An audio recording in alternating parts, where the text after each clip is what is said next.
తన పాస్ట్ ని యాక్సెప్ట్ చేసి పెళ్లి చేసుకుందాం అనుకునే లోపు వీళ్ళతో పాటు పనిచేసేవాడితోనే రెడ్ హ్యాండెడ్ గా దొరికేసింది. అది కూడా ఒంటి మీద నూలు పోగు లేకుండా. ఇది ఎక్కడో కాదు, మన చుట్టుపక్కలే జరిగింది. అసలు ఏం జరిగిందంటే, మనోడు ఒక చోటన మేనేజర్ గా పనిచేస్తున్నాడు. అయితే ఒక అమ్మాయి జాబ్ కోసం వాళ్ళ ఆఫీస్ కి వచ్చింది. ఇంటర్వ్యూలో సెలెక్ట్ అయింది, జాబ్ కూడా వచ్చింది.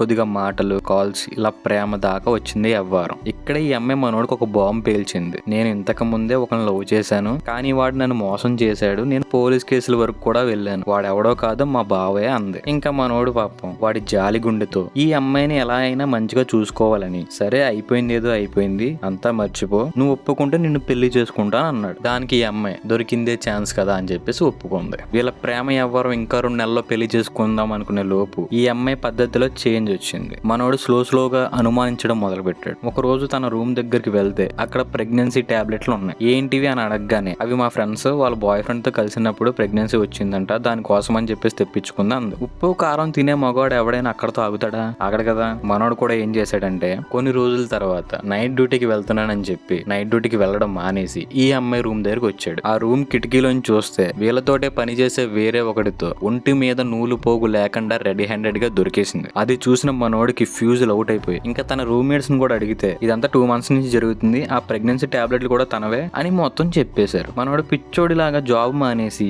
వాళ్ళ ఊరు కూడా వెళ్ళకుండా అక్కడే రోడ్ల మీద పడి తిరుగుతున్నాడు. కొంతమంది అమ్మాయిలు ఏమనుకుంటారంటే, వీడిని ఎలాగైనా బకరాకాన్ని చేసుకుని ఆడేసుకోవచ్చు అని చెప్పేసి అనుకుంటారు. కానీ అమ్మాయిలకి తెలియదు ఏంటంటే, అబ్బాయిలు ప్రేమించిన అమ్మాయి విషయంలో డిటెక్టివ్ అయిపోతాడు. ఈడు ఎంక్వైరీలు ఎలా ఉంటాయి అంటే, పోలీసులు చేసే ఎంక్వైరీల కన్నా దారుణంగా ఉంటాయి. అవునా కాదా? కామెంట్ లో రాయండి. ఈ స్టోరీలో ఉన్న అమ్మాయి లాంటి వాళ్ళ వల్ల నిజాయితీగా ఉన్న అమ్మాయిలను అనుమానించాల్సి వస్తుంది ఈ రోజున. అవునా కాదా? ముఖ్యంగా అమ్మాయిలు, మీ ఫ్రెండ్స్ లో ఎవరైనా ఇటువంటి క్యారెక్టర్ ఉన్న వాళ్ళు ఉంటే వాళ్ళు మీ దగ్గరికి కూడా రానివ్వకండి. ఎందుకంటే మీరు ఒకవేళ అటువంటి వాళ్ళతో ఫ్రెండ్షిప్ చేశారనుకో, మిమ్మల్ని కూడా అలాగే చూస్తారు. అర్థమైంది అనుకుంటా. ఈ స్టోరీలో ఉన్న మన ఓడు ఇప్పుడు ఎటువంటి నిర్ణయాలు తీసుకుంటే మంచిదో కామెంట్ లో రాయండి. మంచిది.